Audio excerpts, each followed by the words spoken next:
നമസ്കാരം.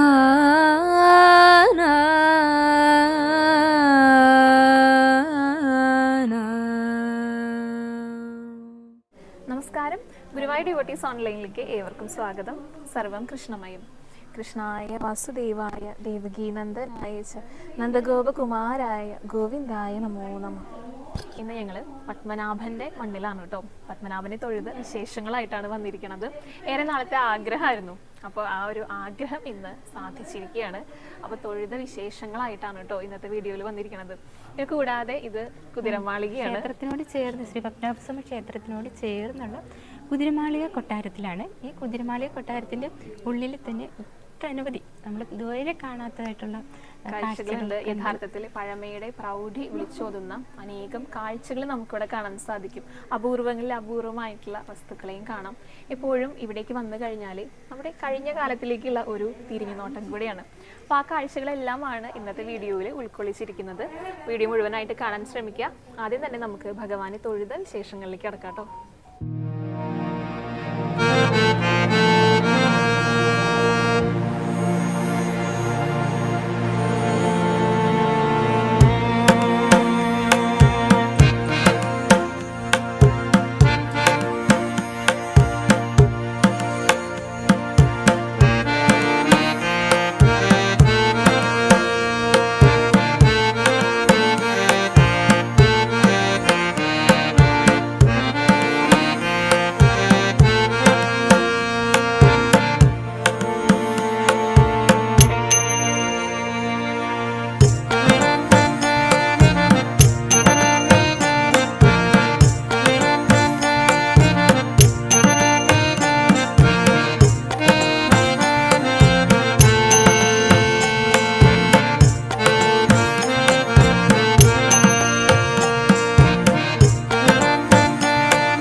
എല്ലാ ദിവസവും ആഷിക നമ്മുടെ ഗുരുവായൂരപ്പൻ്റെ വിശേഷങ്ങളാണ് പങ്കുവയ്ക്കാറുള്ളത്. ഇന്ന് ആഷിക നമ്മുടെ ശ്രീ പത്മനാഭസ്വാമിയുടെ മണ്ണിൽ വന്ന് ശ്രീ പത്മനാഭസ്വാമിയെ കണ്ടതിൻ്റെ വിശേഷങ്ങൾ നമുക്ക് ചോദിക്കാം. തീർച്ചയായും. അല്ല, ആദ്യം തന്നെ പറയട്ടെ, ഞാൻ ആദ്യമായിട്ടാണ് ഭഗവാനെ പത്മനാഭനെ കാണാനായിട്ട് എത്തുന്നത് കേട്ടോ. അതിൻ്റെ ഒരു സന്തോഷമുണ്ട്. ഒരുപാട് നാളത്തെ ആഗ്രഹം കൂടിയായിരുന്നു. എപ്പോഴും ലാലമ്മ ഒറ്റക്കൽ മണ്ഡപം എന്ന് പറഞ്ഞു കേട്ടിട്ടുണ്ട്. ഇന്ന് മണ്ഡപത്തിൽ കയറി നിന്ന് ഭഗവാനെ അടുത്ത് നിന്ന് ദർശിക്കാനായിട്ട് സാധിച്ചു. ആദ്യം ഭഗവാന് നന്ദി പറയുന്നു, ഒപ്പം ലാലാമ്മയുടെ അടുത്തും. കാരണം തൊട്ടടുത്ത് നമ്മൾ ഗുരുവായൂരപ്പൻ്റെ സോപാനപ്പടിയുടെ മുന്നിൽ നിന്ന് കാണുമ്പോൾ എങ്ങനെയായിരിക്കും ഭഗവാനെ അടുത്ത് നിന്ന് കാണുമ്പോൾ കിട്ടുന്ന ആ ഒരു സന്തോഷം, അതേപോലത്തെ സന്തോഷമായിരുന്നു. വലിയ സന്തോഷമായിരുന്നു. ഭഗവാന്റെ അനുഗ്രഹം ഒന്നുകൊണ്ട് മാത്രമാണ് അങ്ങനെ കാണാനായിട്ട് സാധിച്ചത്. അപ്പോൾ ആ തൊഴുത വിശേഷങ്ങൾ പറയാനായിട്ടാണ് കേട്ടോ വന്നിരിക്കുന്നത്. പത്മനാഭനെ കണ്ടിട്ടുള്ളവർക്ക് അറിയാം, അല്ലാത്തവർക്കും പിന്നെ അറിയുന്നവർക്കും പത്മനാഭനെ ഇഷ്ടമുള്ളവർക്കും എല്ലാവർക്കും കൂടി വേണ്ടിയിട്ടാണ് ഇന്നത്തെ വീഡിയോ. ആദ്യം തന്നെ 3 വാതിലുകളിൽ കൂടെയാണ് ഭഗവാനെ നമുക്ക് ദർശിക്കാനായിട്ട് സാധിക്കുക. ആദ്യത്തെ വാതിലിലൂടെ ഭഗവാന്റെ ശിരസ്സാണ് നമുക്ക് കാണാം. അനന്തൻ്റെ ആഭരണം ഇങ്ങനെ ഉയർന്നു നിൽക്കുന്നത് കാണാം. വലിയ ഒരു വിഗ്രഹമാണല്ലോ. ചെറിയ ഗുരുവായൂരപ്പൻ്റെ പോലെ ചെറിയൊരു മഹാവിഷ്ണു വിഗ്രഹമല്ല, വലിയ അനന്തശായി ആയിട്ട് കിടക്കുന്ന യോഗനിദ്രയിൽ കിടക്കുന്ന ഭഗവാനാണ് അനന്തന് പുറത്ത്. എല്ലാം അറിഞ്ഞുകൊണ്ട് എന്നാൽ ഒന്നും അറിയാത്ത ഭാവത്തിൽ നടിച്ചു കിടക്കുന്ന ഭഗവാനാണെന്ന് പറയാട്ടോ. അപ്പോൾ ഭഗവാന്റെ ആ ശിരസിൻ്റെ ഭാഗമാണ് കാണാം. പൊന്നിൻ കിരീടമൊക്കെ ചൂടിയിട്ടുള്ള ശിരസ്സാണ്, വലിയ ഒരു സ്വരൂപത്തിലാണ്. ഒപ്പം തന്നെ വലത്തെ കൈയും കാണാം കേട്ടോ. വലത്തെ കൈ കൊണ്ട് കൂവളത്തില കൊണ്ട് മഹാദേവനെ അർച്ചന ചെയ്തുകൊണ്ടിരിക്കുക. അപ്പോൾ ആ ചുവടെ തന്നെ മഹാദേവൻ്റെയും ഒരു ചെറിയ വിഗ്രഹം കാണാം, സ്വർണത്തിലുള്ളത്. ഇത്രയും ഭാഗങ്ങളാണ് ആദ്യത്തെ വാതിലിലൂടെ നമുക്ക് ദർശിക്കാനായിട്ട് സാധിക്കുക. പിന്നെ രണ്ടാമത്തെ വാതിൽ, നടുവിലുള്ള വാതിലിൽ കൂടെ ഭഗവാന്റെ ശരീരമാണ് നമുക്ക് ദർശിക്കാനായിട്ട് സാധിക്കുക. അവിടെ നാഭീകമലത്തിൽ സ്വർണ്ണ താമരയിലാണ് ബ്രഹ്മാവിരിക്കുന്നത് കേട്ടോ. ഒപ്പം തന്നെ അവിടെ ചുവടെയായിട്ട് അഭിഷേകം ചെയ്യുന്ന ഒരു വിഗ്രഹം കൂടെ ഉണ്ട്. അതിലെ ഭഗവാനും ലക്ഷ്മി ദേവിയും ഭൂമി ദേവിയും കൂടെയുള്ള വിഗ്രഹമാണ്. അത് നിന്നുകൊണ്ടുള്ള വിഗ്രഹമാണ് അല്ലേ ലാലമ്മ? 3 രീതിയിലാണ്. ഒന്ന് അന്തശായിട്ടും പിന്നെ 3 വിഗ്രഹം എന്ന് പറയുമ്പോൾ നിൽക്കുന്നതും ഇരിക്കുന്നതും. അഭിഷേക വിഗ്രഹങ്ങളാണ് ഈ നിൽക്കുന്നത്. അത് ഭഗവാനും ഭൂമി ദേവിയും ലക്ഷ്മി ദേവിയും കൂടിയുള്ള വിഗ്രഹം. പിന്നെ അതിന് തൊട്ട് മുന്നിൽ തന്നെ ഒരു വിഗ്രഹം കൂടെ ഉണ്ട്. അത് ശിവേലിയുടെ വിഗ്രഹമാണ്. അത് ഇരിക്കുന്ന രീതിയിലാണ് അല്ലേ ലാലമ്മ? അപ്പോൾ ഇത്രയും കാര്യങ്ങളാണ് നടുവിലത്തെ രണ്ടാമത്തെ വാതിലൂടെ നമുക്ക് കാണാൻ സാധിക്കാം. ലക്ഷ്മി ദേവിയും ഭഗവാനും ഒക്കെ വളരെ പൂക്കളെ കൊണ്ട് അതെ, നല്ല ഭംഗിയിൽ അലങ്കരിച്ചിട്ടുണ്ട് കേട്ടോ. നിറയെ പുഷ്പങ്ങൾ കൊണ്ട്, അത് പ്രത്യേക രീതിയിലൊക്കെ കോർത്തിരിക്കുന്നത്. നല്ല നല്ല ഒതുക്കത്തോട് കൂടി ഒരു പ്രത്യേക രീതിയിലൊക്കെ കോർത്തിരിക്കുന്നത് കേട്ടോ. നല്ല ഭംഗിയുള്ള അലങ്കാരമാണ്. എല്ലാ ദിവസവും ഒരു അലങ്കാരം. അതെ അതെ അതെ. അത് കഴിഞ്ഞിട്ട് മൂന്നാമത്തെ വാതിലിലൂടെ നമുക്ക് ഭഗവാന്റെ പാദങ്ങളാണ് കേട്ടോ ദർശിക്കാനായിട്ട് സാധിക്കുക. ആ പാദങ്ങളിലും ഇതേപോലെ തന്നെ പൂക്കൾ കൊണ്ട് മാലകളൊക്കെ അണിഞ്ഞിട്ട് അങ്ങനെ നല്ല ഭംഗിയിലെ ഭഗവാന്റെ ആ അനന്തശായി ആയിട്ടുള്ള ഭഗവാനെ 3 ഭാഗങ്ങളായി 3 വാതിലിലൂടെ നമുക്ക് ദർശിക്കാനായിട്ട് സാധിക്കും. 18 അടിയിൽ ഇന്ന് പച്ച കളർ നല്ലൊരു പട്ട് അതെ അതെ അതെ, നല്ലൊരു പട്ടുടയാട് ഭഗവാൻ അണിഞ്ഞിട്ടുണ്ട് കേട്ടോ. ഇത് ആദ്യമായിട്ട് കാണുന്നത് കൊണ്ടായിരിക്കും ഞാനിങ്ങനെ എന്നും പറയുന്നത് കുറച്ച് വ്യത്യാസം ഉണ്ടല്ലോ. അപ്പോൾ ലാലാമ്മയും കൂടെ കൂട്ടുപിടിച്ചിട്ടാണ് കേട്ടോ ഇന്നത്തെ അലങ്കാരം, അതായത് ഇന്നത്തെ ആ ഒരു തൊഴുത വിശേഷങ്ങൾ പറഞ്ഞിരിക്കുന്നത്. അങ്ങനെ നല്ല ഭംഗിയായിട്ട് ഭഗവാനെ തൊട്ടടുത്ത് നിന്ന് കാണാനായിട്ട് സാധിച്ചു. വളരെ വളരെ സന്തോഷമുള്ള ഒരു കാര്യമാണ്. അപ്പോൾ ആ സന്തോഷം നിങ്ങളുടെ അടുത്തും കൂടെ പങ്കുവെച്ചിരിക്കുകയാണ്. അതിനോടൊപ്പം തന്നെ വേറൊരു ഭാഗ്യം, പുഷ്പാഞ്ജലി സ്വാമിയാരുണ്ടല്ലോ. അതെ അതെ അതെ, പുഷ്പാഞ്ജലി നടത്തുന്ന സമയം കൂടി വില്ലുമംഗലം സ്വാമിയാരുടെ പരമ്പരയിലുള്ള സ്വാമികളാണ്. അദ്ദേഹം എല്ലാ ദിവസവും പുഷ്പാഞ്ജലി നടത്താനായിട്ട് വരാറുണ്ട്. എല്ലാ ദിവസവും അദ്ദേഹത്തിന് അത് അനുഗ്രഹിച്ച് നൽകിയിട്ടുള്ളതാണ് ഭഗവാൻ. അപ്പോൾ അദ്ദേഹത്തെയും കാണാനായിട്ട് സാധിച്ചു കേട്ടോ. ഞങ്ങൾ തൊഴുന്ന സമയത്താണ് അദ്ദേഹം പുഷ്പാഞ്ജലി നടത്താനായിട്ട് വന്നിട്ടുണ്ടായിരുന്നത്. അപ്പോൾ അതും വലിയൊരു സന്തോഷമാണ്. അദ്ദേഹത്തെക്കുറിച്ച് നമ്മൾ ഇനി ബാക്കിയുള്ള, അതായത് ഈ വീഡിയോയുടെ അടുത്ത ഭാഗത്തിൽ വിശദമായിട്ട് പറയുന്നതായിരിക്കും. അപ്പോൾ ഇങ്ങനെയാണ് ഭഗവാനെ പത്മനാഭനെ തൊഴുത വിശേഷങ്ങൾ കേട്ടോ. അങ്ങനെ നന്നായി ഭഗവാനെ തൊഴുത് മണ്ഡപത്തിൽ നിന്ന് ഇറങ്ങി നേരെ അയോധ്യയിലേക്കാണ് അല്ലേ. അയോധ്യ സങ്കല്പത്തിലാണ് അവിടെ തൊഴുന്നത്. ശ്രീരാമനും ലക്ഷ്മണനും സീതാദേവിയും ഹനുമാനും ഉണ്ട്, ഹനുമാൻ സ്വാമിയുണ്ട്. അവരുടെ ശ്രീരാമ പട്ടാഭിഷേകം ആ ഭാഗമാണ്. തൊട്ടടുത്ത് തന്നെ വനവാസത്തിന്റെ വിഗ്രഹങ്ങളുണ്ട് കേട്ടോ. അവിടെ തൊഴുത് പിന്നെ അങ്ങനെ നമസ്കരിച്ച് പ്രസാദമൊക്കെ ലഭിച്ചു. ഒറ്റക്കൽ മണ്ഡപത്തിൽ നമസ്കരിക്കാൻ പാടില്ല. അപ്പം നമ്മൾ താഴെ നിന്ന് നമസ്കരിച്ചു. അതപ്പോൾ തന്നെ ഭഗവാന്റെ ആ ഒരു പ്രസാദം വളരെ നല്ലതായിട്ട് തന്നെ തിരുമേനി തന്നു. അതും വളരെ സന്തോഷത്തോടെ വാങ്ങി നമ്മൾ എന്നിട്ട് പുറത്തിറങ്ങുന്നിടത്ത് നരസിംഹമൂർത്തിയെ കാണുക. അപ്പൊ കണ്ടപ്പോ നല്ല സന്തോഷം തോന്നി കേട്ടോ. നമ്മൾ ഗുരുവായൂരും നരസിംഹമൂർത്തിയുടെ അടുത്ത് ഞാൻ പ്രത്യേകം പ്രാർത്ഥിക്കാറുണ്ടല്ലോ, എല്ലാവരുടെയും പ്രാർത്ഥനകൾ അവിടെ സമർപ്പിക്കാറുള്ളത്. അപ്പൊ ഇവിടെ നരസിംഹമൂർത്തിയെ കണ്ടപ്പോൾ ഒരു പ്രത്യേക സന്തോഷം തോന്നി. നല്ല ഭംഗിയിൽ അലങ്കരിച്ചിട്ടുണ്ട് കേട്ടോ. ആ മുഖമാണെങ്കിലും ശരിക്കും ആ ഉഗ്രരൂപമായിട്ടല്ല എനിക്ക് തോന്നിയത്, ശാന്തരൂപത്തിലുള്ള നരസിംഹമൂർത്തി ആയിട്ടാണ് കേട്ടോ എനിക്ക് തോന്നിയിട്ടുണ്ടായിരുന്നത്. ധാരാളം മാലകളൊക്കെ അണിഞ്ഞിട്ട് നല്ല ഭംഗിയുണ്ടായിരുന്നു. അവിടെയും നമസ്കരിച്ചു. പിന്നെ അങ്ങനെ നടന്നു പോകുമ്പോൾ എല്ലാവർക്കും അറിയാവുന്ന ബീനിലവറ, അതിങ്ങനെ അഴികളൊക്കെ ഇട്ടിട്ട് അടച്ചിട്ട് ഒരു കാവൽക്കാരനും ഉണ്ട് കേട്ടോ അവിടെ. അപ്പോൾ അതിലൂടെ അങ്ങനെ നടന്നു. അപ്പോൾ അവിടെ വേദപാരായണം നടത്തുന്നുണ്ടായിരുന്നു ബ്രാഹ്മണരെ. അപ്പോൾ അവരെ കണ്ടു. അങ്ങനെ തുടർന്ന് അങ്ങനെ നടന്നിട്ട് പുറത്തേക്ക് ഇറങ്ങി അല്ലേ ലാലമ്മ?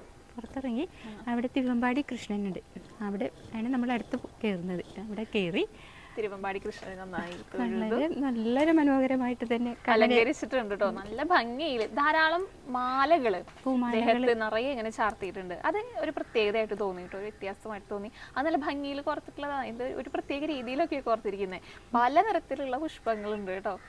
അപ്പൊ അങ്ങനെ അവിടെ തൊഴുതു. പിന്നെ അങ്ങനെ പ്രദക്ഷിണം വെച്ചുകൊണ്ട് ഗണപതി ഭവാനുണ്ട് അവിടെ. അപ്പം നമ്മൾ നാളികേരൊക്കെ ഉടച്ചു.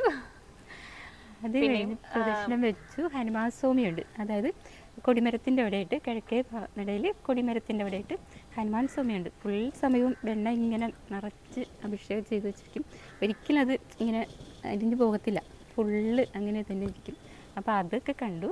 പിന്നെ നമ്മളിങ്ങനെ പ്രദക്ഷിണം വെച്ചു, ഒരു ഭാഗം പൂർത്തിയാക്കി. ഒരു പ്രദക്ഷിണം പൂർത്തിയാക്കി. അങ്ങനെ നല്ല സന്തോഷത്തോട് കൂടിയിട്ടാണ് ഇന്ന് ഭഗവാനെ തൊഴാനായിട്ട് സാധിച്ചത്.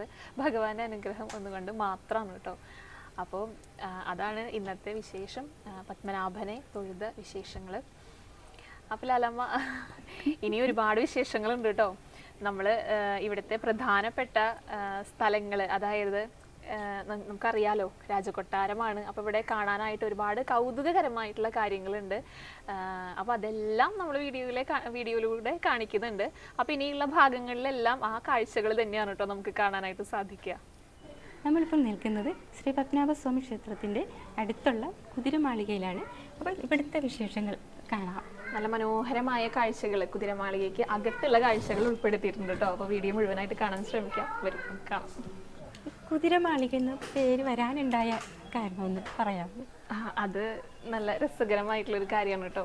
ഈ കൊട്ടാരത്തിൻ്റെ ഈ മേൽക്കൂര ഉണ്ടല്ലോ, അത് താങ്ങി നിർത്തുന്ന 122 മരക്കുതിരകളുണ്ട്. അതുകൊണ്ടാണ് കുതിരമാളി എന്നുള്ള പേര് ലഭിച്ചത്. സ്വാതി തിരുനാൾ മഹാരാജാവാണ് കേട്ടോ ഈ കൊട്ടാരം പണി കഴിപ്പിക്കുന്നത്. ഇപ്പോഴും ഈ നടക്കുന്ന വരാന്തയാണെങ്കിലും അകത്തളങ്ങളാണെങ്കിലും അന്നത്തെ ആ ഒരു പ്രൗഢി ഇപ്പോഴും അതിനേക്കാൾ പ്രൗഢിയോടെ തന്നെയാണ് ഇപ്പോഴും നിലനിൽക്കുന്നത്. ഒരു മ്യൂസിയം പോലെയാണ് കേട്ടോ ഇപ്പോഴുള്ളത്. ഒരുപാട് പുരാവസ്തുക്കൾ, രാജാക്കന്മാരുടെ ചിത്രങ്ങൾ, അതായത് വിദേശ ചിത്രകാരന്മാർ വരച്ചിട്ടുള്ള ചിത്രങ്ങളാണ്. ബെൽജിയം കണ്ണാടി, ആനക്കൊമ്പ് കൊണ്ടുള്ള സിംഹാസനങ്ങൾ, അങ്ങനെ പലവിധം ഭംഗിയായിട്ടുള്ള പുരാവസ്തുക്കൾ നമുക്കിവിടെ കാണാനായിട്ട് സാധിക്കും. യുദ്ധങ്ങൾക്ക് ഉപയോഗിച്ചിട്ടുള്ള ആയുധങ്ങൾ, അതെല്ലാം നമ്മുടെ മനസ്സിനൊക്കെ സന്തോഷം തരുന്ന ഒരു കാഴ്ചയാണ് കേട്ടോ. എപ്പോഴും കഴിഞ്ഞ കാലത്തിലേക്കുള്ള ഒരു തിരിഞ്ഞുനോട്ടം കൂടിയാണ്. അപ്പോൾ ആ കാഴ്ചകളെല്ലാം നമുക്ക് വളരെ വിശദമായി തന്നെ കാണാം കേട്ടോ.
Thank you.